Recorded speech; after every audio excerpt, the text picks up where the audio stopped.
Well, hello, everybody. Here we are again for Curtis Lake Prime Time. Thank you so much for joining us. I want to introduce our special guest for tonight. Nichole DeRosa is here in studio. That's kind of cool to say that we're in studio. I mean, it really is just an office where We know what we're doing.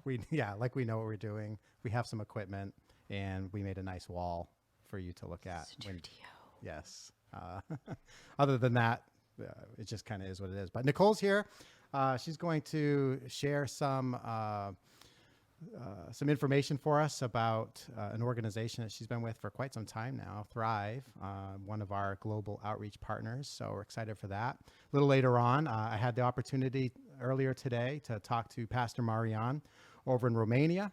And so we have a segment. Right now, he's sleeping. It's late. It's very late. Well, it's early. It's like 2 o'clock, 3 o'clock or something like that in the morning.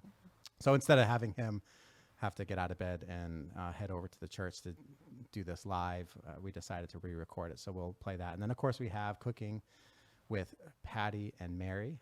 So that's exciting as well. So again, thank you so much for joining us. But Nichole, why don't you just introduce us to your family? Your family is fairly large sized, plenty of kids and More than enough. and everything else. So yeah, tell us a little bit about that. Yeah. So I have 4 teenage children and a husband. And they are 13, 14, 15. And my oldest, Olivia, just turned 17. 2 drivers in the house. That's a whole thing. Yeah, they're all pretty sporty. Olivia swims for the Titans in Sanford, and the other kids play. Oh, look at there they are. Yeah. Play soccer in Wells. We live in Wells. We've lived there for about 9 years now, and we found Curtis Lake as soon as we moved here and made it home. And yeah, we've just been putting down roots and raising our zoo worth of animals. Oh, look, there's a couple of mastiffs, and we have all the animals represented: reptiles, snakes, chickens, fish. We got it all. Everything. Everything. Yeah. So in the food, like, does the food chain happen at home, or are all these pets largely sustained in other ways? I don't think we want to go there. Okay, all right. So Nobody wants to hear about that. we won't talk about We that. don't want to talk about that. Yeah. So obviously we're kind of emerging out of this COVID season. I know your family's very active, so I imagine like It was it's been hard. very challenging for you all. I mean, was what's hard. that look like for the DeRosa family? Well, we're tired of each other. And some of us got out a little bit more than others and were able to continue to do some things, but some were cooped up at home and they're hurting. So we're getting out just in time, and it's been really great. Yeah, actually they're here tonight. They are. They're all of them. 4 of them Yes. are here at youth group, which is pretty cool. You told me earlier that you might have been ignored. Yeah, oh yeah. Well, the different personalities will respond differently when a parent shows up to a public place. And some of them were like happy to see me. One blatantly like saw me and then turned away. Like, don't look at me. And then one I just think was oblivious, like didn't even. Yeah. I like to think that Zach still thinks I'm cool. That's How probably old gonna is he? change. He's 15, and he's actually just started driving too. So he just had his last driver's ed kind of driving segment. So now it's up to me and Renee to take him the rest of the way through. And have you driven with him yet? I have not driven with. Yeah. Oh, yeah. It's gonna be fun. That's fun. Yeah, yeah. We did it with 2 girls already. I feel like we're kind of pros at it at this point. Yeah, boys are different. Yeah. Really? Like worse? Is that what you're setting It me up for? depends. They're just different. Okay. You'll see it. I don't want to ruin it for you. Thank you. Let's just- Surprise. I'm sure it'll be wonderful. He'll do great. Yeah, absolutely. So one of the things that we wanted you to just help us to understand and get a little insight into is one of the problems in our society and in our world that exists that the organization Thrive, you're really kind of working toward. But I mean, I think it'd be good for us to just maybe talk about this problem of sex trafficking, of exploitation, and like what the reality that kids and teens are at risk. This isn't just a problem that's happening in a faraway country that doesn't really have any effect on us. The reality is that this kind of stuff happens pretty close to home, and for many of us, it's hard to even imagine that. Yeah. Well, it's nothing new. There's been opportunistic predators all along. We've just kind of identified it. We've identified some of the vulnerabilities, and we're addressing it now. Maine has at least several hundred cases a year that can be substantiated, and this is something that is very much under the surface. And so we imagine that the cases are actually much higher, that it's much higher prevalence, but not being identified as what it is. And what it looks like in this country, different from what I don't know what Marian's going to tell you about his experience in Romania, but having been there, I know that it just looks a little bit different in Eastern Europe than it does here. Here, it's more capitalizing on kind of commercial sex being acceptable here, and preying on vulnerabilities and young children. And back when we were young, it was more like you might have a trafficker start a relationship at playgrounds, parks, malls. Now it's happening online. And that's what's really frightening and increasing the numbers, is that kids are a lot easier to access right now. Yeah. I mean, how do you even quantify the problem? I mean, for what we might experience or understand is happening in Maine, in York County. I mean, it sounds like you have some numbers, but the reality is there's so much that happens that you don't even ever hear about. And right. My understanding is that it's a really, really difficult thing for law enforcement too, to just deal with and catch and go after and all that. So it's very challenging because the victim doesn't know they're being victimized. Right. They believe they're in a relationship. They believe they're being taken care of. They've been brainwashed, manipulated, maybe forced into addiction. And so they don't even know the impact of what they've experienced, and to say that they need help. And so that's, I think, the biggest challenge, especially for law enforcement, because they're just so limited in what they can do if the victim isn't willingly leaving their situation. Yeah. So you obviously, at some point, this hasn't always been a part of your life, a passion of yours, I assume, right? So whether the experiences that you had in Romania and just the prevalence of sex trafficking and exploitation there, is that kind of the spark that really got your attention? And so tell us a little bit about like how you kind of got involved with Thrive and what Thrive is all about, what you guys are up to these days. Yeah, so Romania was part of it. I started learning more about what human trafficking looked like around the world, and then came home and dug in here, see what's happening here. And I was actually listening to a speaker talk about how traffickers lure people.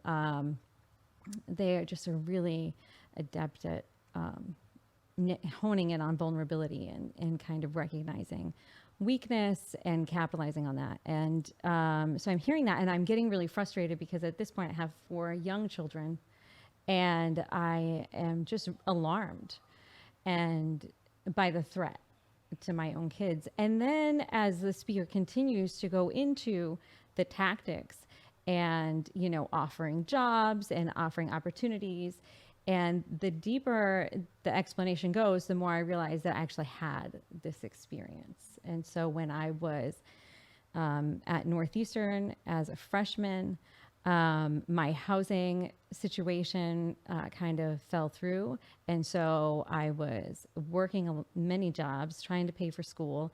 Essentially, I was homeless. I was kind of couch surfing, staying with friends here and there, trying to find steady housing. And so, I mean, I was a mess and I'm on the verge of breakdown, but I don't come from a broken home. I'm not, battling with substances, so I don't consider myself vulnerable. Looking back, I realize I was a total mess. And I was walking to my job, and this couple stops me and invites me to attend some photo shoot opportunity.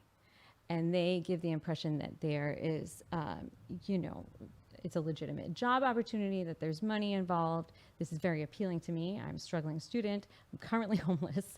Like, yeah, I could really use the money. So they write down an address and a time for me to show up at this place that I don't know of. And I know it. They're like, oh yeah, it's just over down the street, a few blocks. And so I'm considering doing this, but I have a conflict because I have to work. And I'm thinking, if I take this and the opportunity doesn't pan out, I could lose this legitimate job, this actual job that I have right now. But I had friends that were like, oh yeah, you should totally do it.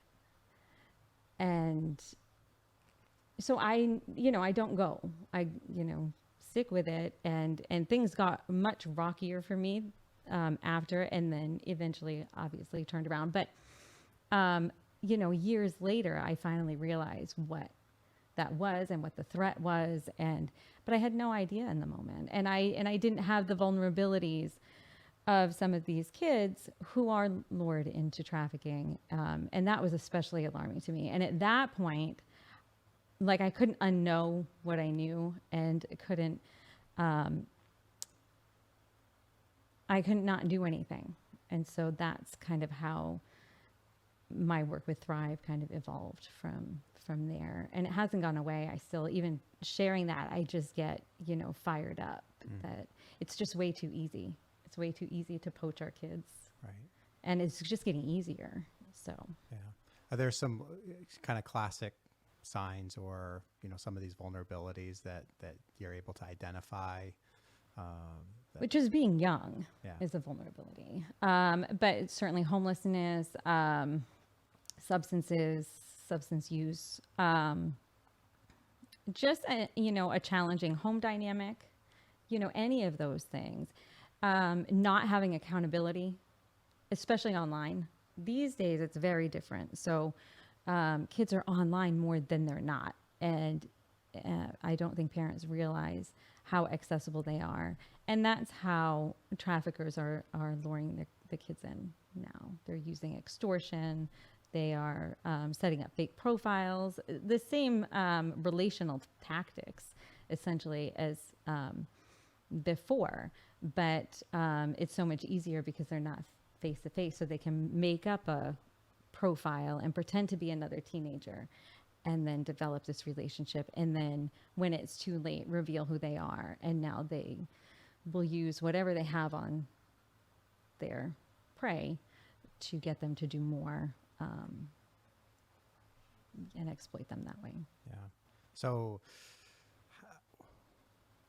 what have you guys done in the DeRosa household? You have 4 teenagers, right? Obviously, you want to protect them from any potential or possibility of any of this happening. So I imagine you have, you're an expert in this stuff. And I mean, how do you protect your kids? If a parent's out there listening and they have a kid that's 11, 12, 13 years old, and their online activity is just obviously increasing over time, and our ability to monitor that, like by actually looking over their shoulder, is practically impossible. I mean, what do you do? Right. It's hard. And because it's changing all the time too. So we constantly have to, educate ourselves on what is out there and what the kids are doing. But we have certain rules, like the devices are only allowed on the main level of the house. These are things that as they get older, they do not like. We get a lot of pushback on this. But I'm just like, this is just healthy practice. I think for kids and adults, like, stop bringing your screen to bed with you. That's not healthy. Not only that, but when kids are alone, that's when they're most vulnerable, and they don't even realize it. They don't know the risks. So I think part of it too is is educating them. I mean, that's really all we can do. We can empower them with the information to protect themselves. And that's what Thrive does with our prevention groups in the high school and the middle school, is try to educate these kids about their vulnerabilities, the threats, how to navigate if they get into a tough situation. Also about demand, like stop buying sex. It's not okay. And kind of explaining the harm in that, and that although culture would say it's okay, it's harmless, it's victimless, that's not the case. And so we just resource them with all of this information so they make wise decisions. But yeah, in our house, it's just maintaining this open dialogue, constantly talking about it. And we have control over their devices. We have the shared profile, or they have their individual profiles, but we have our shared whatever network. And so we monitor what they're doing and what apps they have access to. And they know mom and dad could see if they wanted. We tell them, I don't think they're not going to watch this because they're downstairs, but like we tell them all kinds of stuff too. We're like, oh, you don't want us to, be checking that. Like we have no visibility into some of the stuff, but we make them believe that we do. Right. But more than that, I mean, I kid, but more it's about the trust, it's just being open with them. Like, listen, this is for your protection. Sure. Like, let's be honest. And I share with them, they're all old enough now that I share the reports that I come across, and it's constant. Like daily, I get 3 to 4 news reports of trafficking in the U.S.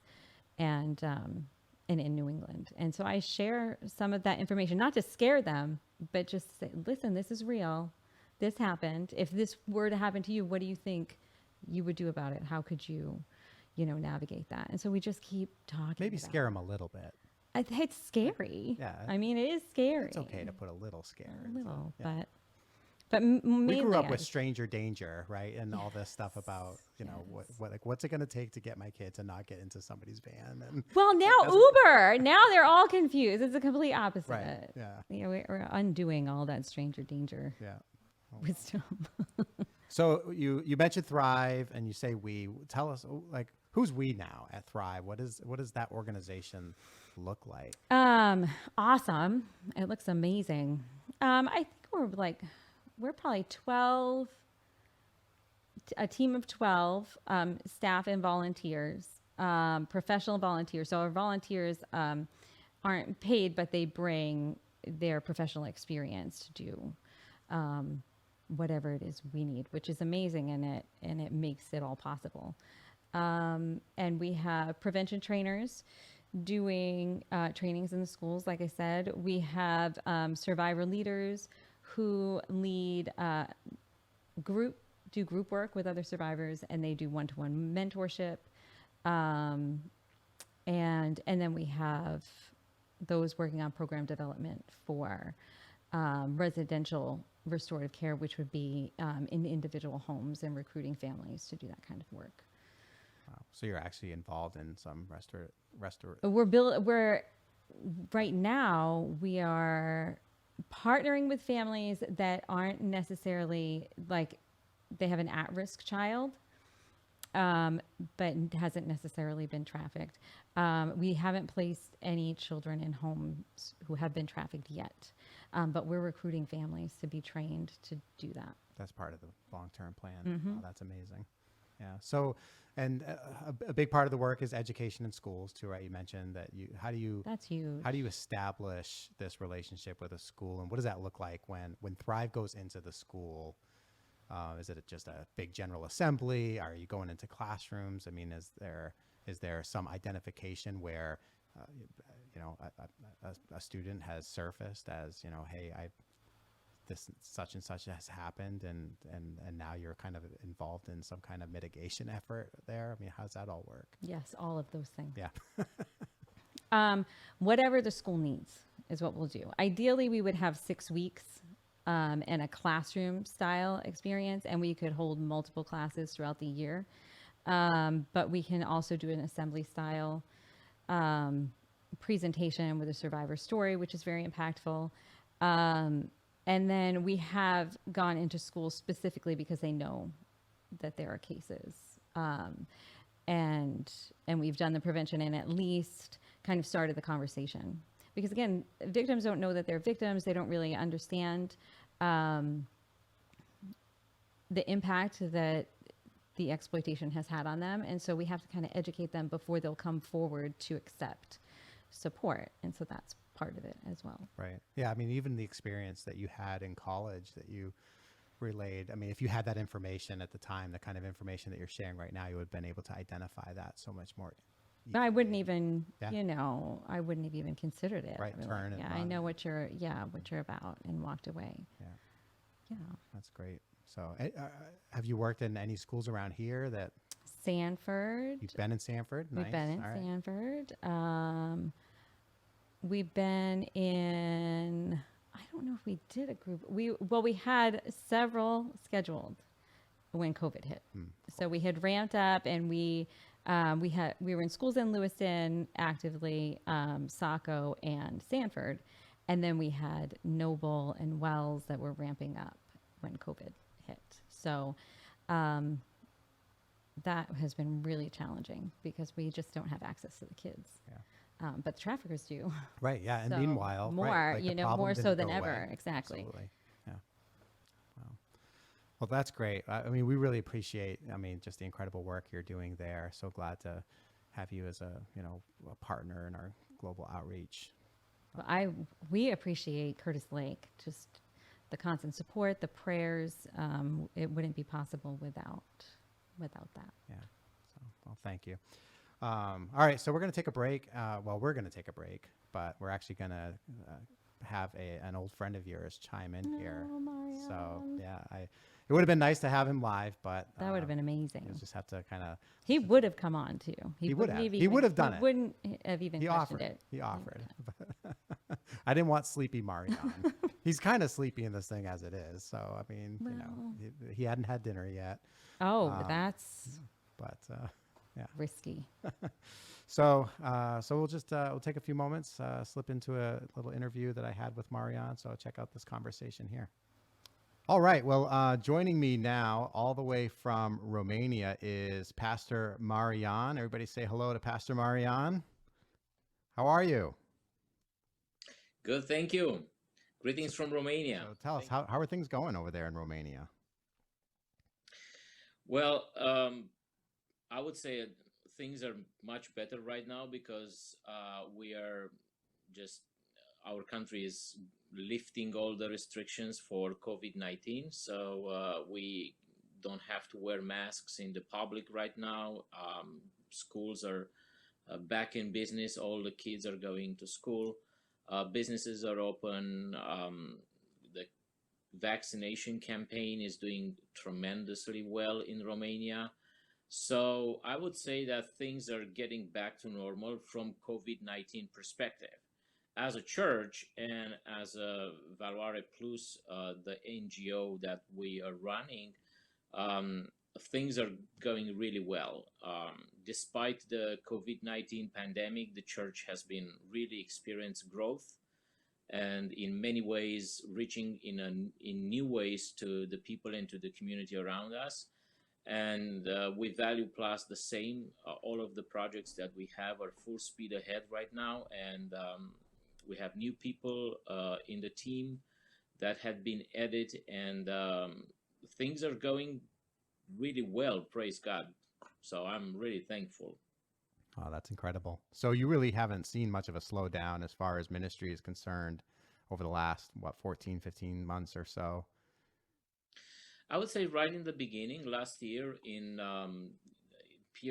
that period of March, April, towards May, we didn't know exactly what to expect for, and we were not prepared for for this kind of challenge. So it took us in the beginning for the 2-3 months caught off guard. So we had to reinvent ourselves. As a church, we had to close down the church, no services, and that was in the beginning a very, it was challenging for us as a church. But then we switch online a lot and train people to connect with us and train them to have the skills to know how to handle all the devices and teach them how important is for them to connect with us and for us as a church to provide online material that will be appealing and stimulating for spiritual growth. And then our materials had been distributed to the people in the church, and they made it available for other friends. So our community of church almost, I would say double in the 3-4 months. And then when we start to get back to normal and people would come back to services to the church and meet in person, we started to see a lot of people that we didn't know, but they show up and they just start to attend our church because they find out about our spiritual growth programs that we have been put it on before. Was it difficult for you to say, well, we're going to hit the pause button on church services and not gather together for worship week to week? It was very challenging and hard to believe that that was real. We all, as a church, we knew that it was the right thing to do. Just hit the pause button and just stay home and apply and play by the rules. But on the same time, I was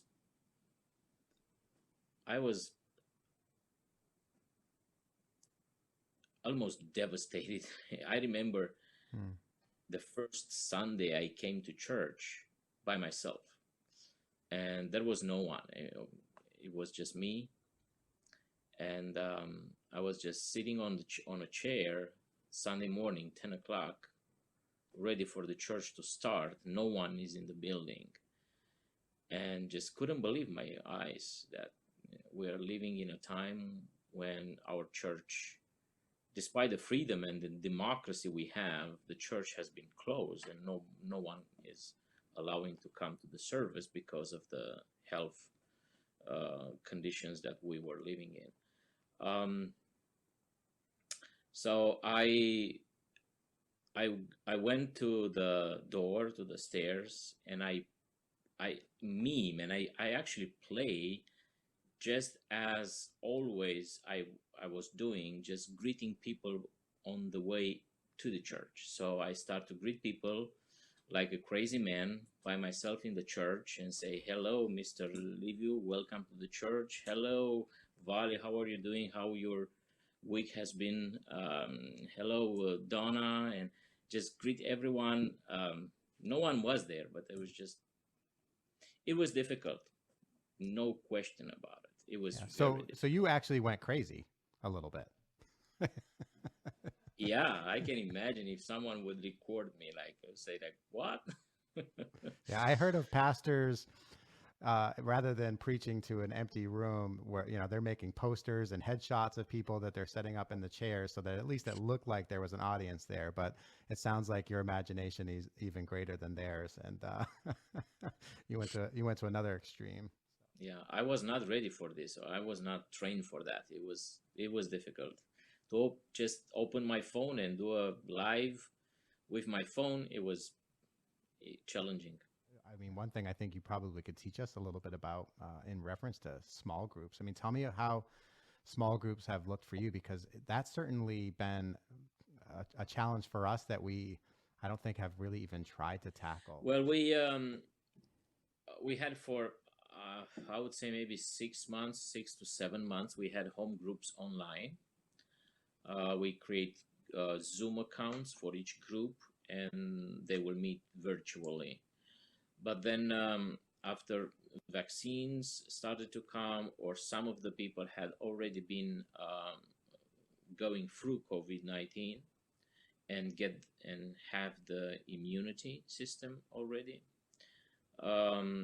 we have not put any pressure on a host who's going to be the host. So every week we have a system in which people voluntarily they volunteer to be the host for a home group. So one week it can be a family, and another week it can be another family from the same home group. And of course, we challenge people to, if they have any issues of health like coughing or anything like that, they shouldn't participate. But if they're healthy and the host is comfortable with idea to open their house and to be sufficient space there for 8 to 12 people at least, they feel free to do that. So in every week on Sunday we have all the informations, and we share with the church, and we tell them group number 1 is meeting in this family, group number 2 is meeting in this family, group number 3 is meeting in this family, and people are encouraged to go, taking in consideration their geographical position to the host of the group. So and people just attend. Romanians are very relational. We have a lot of Latin blood within us, like Italians and Spanish people and Portuguese, and so we just love to be with each other and just spend time together. And I think that's part of our culture. It will be very hard for us not to do that. So are you guys all hugging again? Because All I can what? tell you here, it's still like, you walk up to somebody and see them for the first time, or for the first time ever, or first time in a long time. People they're not sure if they're supposed to be given this or put the hand out, and So where are you at with the physical contact part of things? So for instance, every Sunday at the church, I am in the back of the church. When people exit the building, I will be there on the exit door just to greet everyone. And it depends with their level of confidentiality. With some of them, I will fist. Some of them, I will shake, and some of them even I will hug. So yeah, what about the elbow? Yeah, I was hoping the elbow thing would die quickly. That was a little strange to me, but yeah. I hope we will get full speed on normal here in Romania and everywhere else. So as a church, no complaints. It was working all for good. It was challenging, but this kind of pressure and challenge really helped us as a church, and especially as a team in the church, to deal with new things and grow a new media team in the church that can really know how to work in certain programs that we even didn't know that those programs exist before the pandemic. So all good for that. That's great. And as an association, so as a nonprofit with the Value Plus, when we had to hit the pause button and couldn't go into the schools, couldn't go and do prevention for human trafficking, couldn't go anywhere. We switch and partner with the town hall and with AIDS organizations and deliver food door to door and help the elderly people in town. So it was a very good and busy time for us in the same time. Good and busy time. That's great. All right, so you're broadcasting your services. What time is church on Sunday? 10 o'clock. 10 o'clock. So if somebody here wanted to, at 3 o'clock in the morning, I believe, they could tune in and catch a Romanian church service streaming online, right? Streaming online on Facebook and YouTube channel. All right, so we'll have to make sure we get the link and send that off to anybody, because I know we have some early risers, and if they could listen to you preach in Romanian for a Sunday, they'd probably rather do that than listen to me preach in English. So, but well, it's been so great to have you. Anything else you want to just kind of share with you as we get ready to say goodbye? I mean, anything that really thank you very much really thank you very much from the bottom of my heart for your support and your prayers. It's it's been such a great partnership between Curtis Lake and Value Plus and Trinity Church, and thank you very much. And I appreciate and value your support and your partnership in all these years. We have started again a few months ago to visit the schools, and with Stay Free project to prevent human trafficking in our area in Romania and in Moldova region. We had the opportunity not only to train the students and train the teachers, but also train the social workers in each community that it's poor and it's vulnerable for human trafficking. So we have this opportunity now to have access to the social workers in each town hall and train them to prevent and how to read signs of human trafficking in their own community.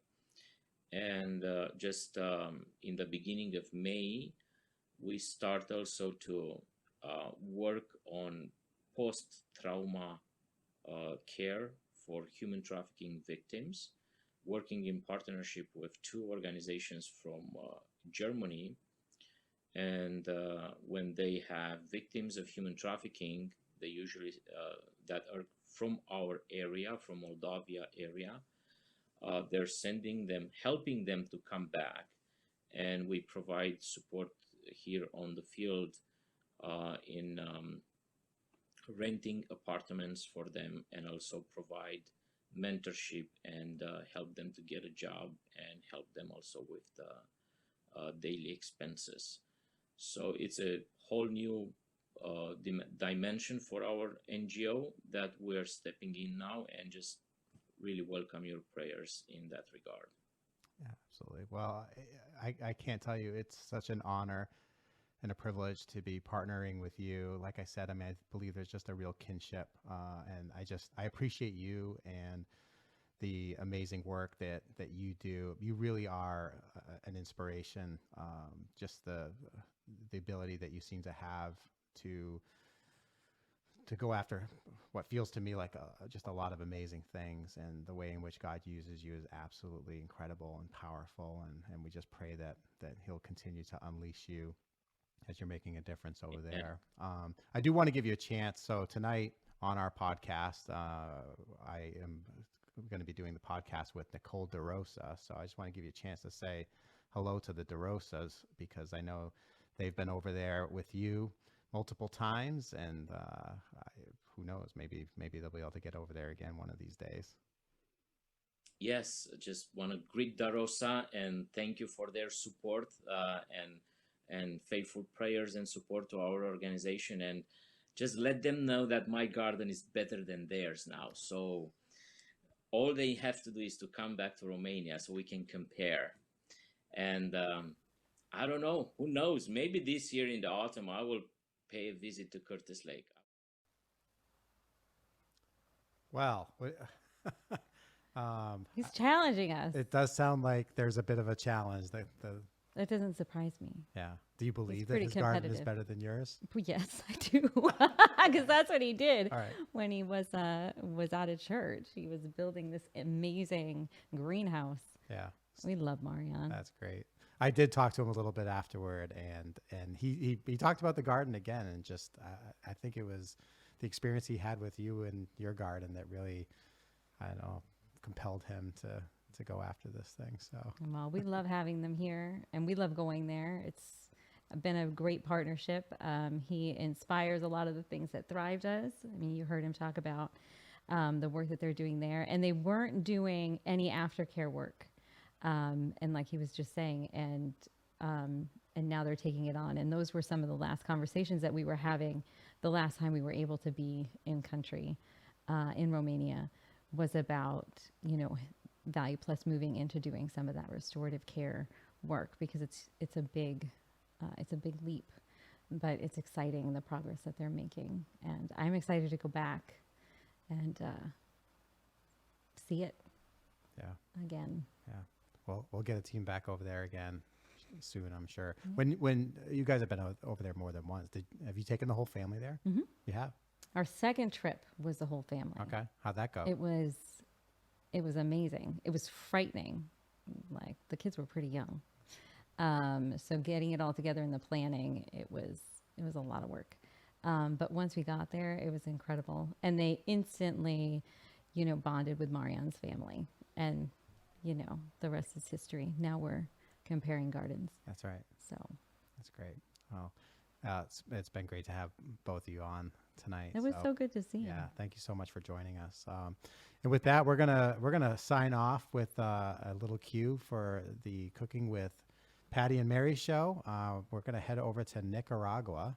Whoa. And try some street food. So that's what's on the menu for tonight.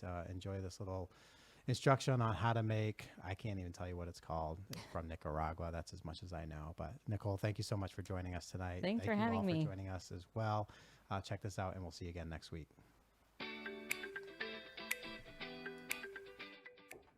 Hi, welcome back. I'm Mary. I'm Patty. I'm still Josh. And today we are making Nicaraguan vigorón. Say that again. Nicaraguan vigorón. Okay. Let's hope that's how you pronounce it. Sounded good to me. Thank you. We are going to be using 2 pounds of fresh yucca root. And Patty's going to demonstrate what we're doing. So this is another one of those foods that you see in the grocery store and you look at it and go, what do I do with that? I had never used it until doing some Go Week food a couple of years ago. We made cassava cake with it. So cassava and yucca, same thing. They go by different names. We're gonna cut it up and peel it. I might need your big knife there, Josh, sorry. And we're gonna boil it for about half an hour in some chunks. So cassava root is actually where tapioca comes from. So I thought that was interesting. Ooh, that is. While I'm doing this, do you want to give Josh something to do? I think that's a great idea, Josh. Distract him from the cassava. We're also going to need to use some cabbage. So I'm going to ask Josh to cut up some cabbage. Okay. About a half a head. Slaw it. Slaw it. Slaw it? Not slaughter it. Slaw it. What's interesting about cabbage is it doesn't taste very good. Do you ever juice it? No. I don't do anything. It's surprisingly spicy when you juice it. Like really, really spicy. It's good for you too.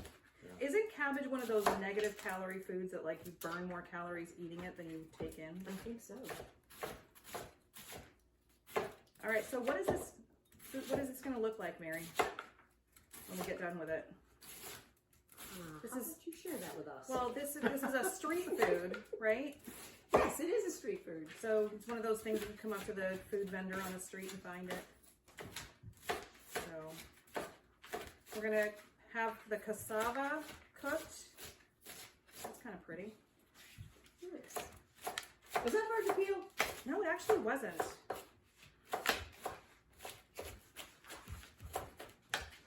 Put it in some chunks. We want to cook it till it's tender but not mushy. And then, Look at wow, that slaw Josh, master. What? you have cabbage skills. Oh no. All right, what are we doing with the cabbage? Impressive. We are putting it in a bowl. Really? That's what we're doing with Mary? We're putting it in a bowl. Okay. Make sure you write that's that what part we put it in down. a bowl. Yes. You know how when you make coleslaw, you get all that liquid in the bottom of the bowl after it sits for a few minutes? So one way to avoid that is to put the cabbage in some water and let it soak for a few minutes. And then we'll drain it. And that what the water does is it pulls that extra moisture out of the cabbage. You wouldn't think the cabbage is a really Is that enough? moist, wet food, but there's a lot of water in cabbage. So, yeah, we can do a little more. A little more? Okay. I'm going to put some water in it and you can dump the cabbage in. Guys got skills with a knife and cabbage. I don't think I'm not sure I've ever cut a cabbage before. You're just doing all the new things today, I huh? know. Yeah. Certain things that aren't really allowed in my home. Cabbage is probably one of them. Maybe I should give it another shot. Huh? Maybe. You ever saute it? know. You can saute it, put a little sausage in it. It's really good. You can cut a cabbage into steaks, put some oil and seasoning on it, and bake it like a cabbage steak. It's really good. I'm just gonna take your word for that. Okay. All right, we're gonna let this sit for about 10 minutes. We've got our yuca cooking. Do I need to mix it like the coffee beans? No, that's No. okay. Okay. That's All right. Keep your hands over there with the. Sure. Yeah. Okay. All right, we'll come back in a few minutes and we'll put the street food together. We're gonna finish up our Nicaraguan street food. So, Josh, can you juice that lime for me right into there? Sure. You know how to do that? No. I'm just gonna cut this No, probably. cut it in half. Cut it in half. That way. Yep. And then, So, and yes. okay. I just usually You can use my figure it out muscles from there. and squeeze it. We'll go for it. We'll Really, like watch this? them. Yes. Yeah. All right. So we have our shredded cabbage. We drained it. We're gonna stir in some tomatoes. We're gonna put that lime juice in there. We have a cup of vinegar somewhere. This is easier. I thought so. Cup of vinegar is over there. Yes. Oh, it smells limey. Not as easy as the green bottle you can buy at the grocery store. Hey, A cup of vinegar. we're going fresh and authentic. We have 1/4 cup of apple cider vinegar.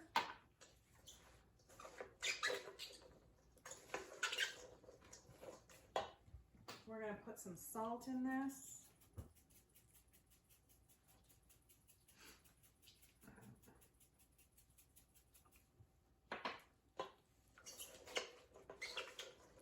All right, Mary, we need a plate. All right. Actually, 3 of them. Let's do 3. We'll all try this. I'm gonna put larger plates. Just the little ones are good. Okay, we're running out of little. Anything's good. Anything's good. Okay. We cooked our yucca. Unfortunately, it did not turn to mush because the recipe says don't let it do that. Can I do that? Sure. Okay. We'll go colorful Nicaraguan right here. All right, we're going to stir that lime juice in. You want to open up that bag of pork rinds for me, John? Not You can really. use your muscles. You said they were your favorite. We're really gonna use these, huh? We are, yeah. Say pork rinds. Here it says fried pork skins. You know, tomato. You ever had one? No. Neither have I. How about you? Did you ever have I one? don't think I have. All right, so Ooh, Yeah. they would drop Yum. one piece You there. can't use Doritos or something? Doritos. Traditional Nicaraguan Doritos. So we have our yuca. We're going to put a little slaw on top of it right there.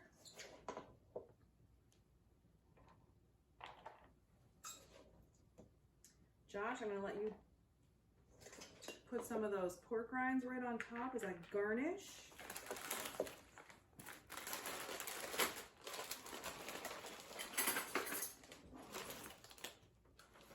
Don't hurt yourself. thanks, Josh. Mary. Thank you. Bon appetit. How So many when you're was- in Nicaragua, you're walking along the street looking for lunch, making sure you look for some nice vigneron.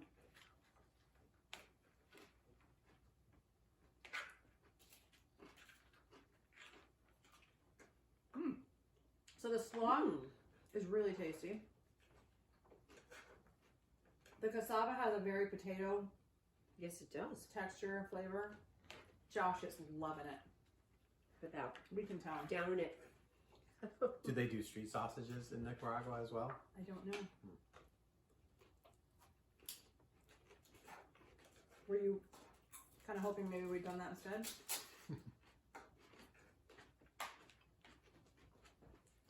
It's interesting. Mm-hmm. How's the pork rind? Different. Yeah? Mm-hmm. Better with this. It actually adds a little bacon hint flavor to it. Mm-hmm. Oh, bacon. I like bacon. Mm-hmm. Pretend it's bacon. Deep fried bacon, Josh. Mm-hmm.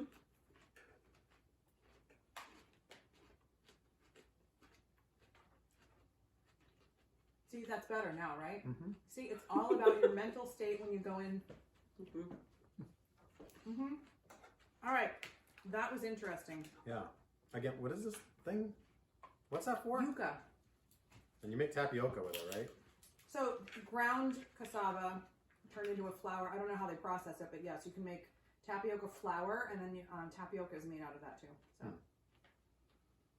Because I like tapioca. I do too. Not a fan. Oh, tapioca? Yeah. Yeah. How do you feel about the cassava? This is good. Yeah, it's very different. Yes, I like it very much. Success? Definitely.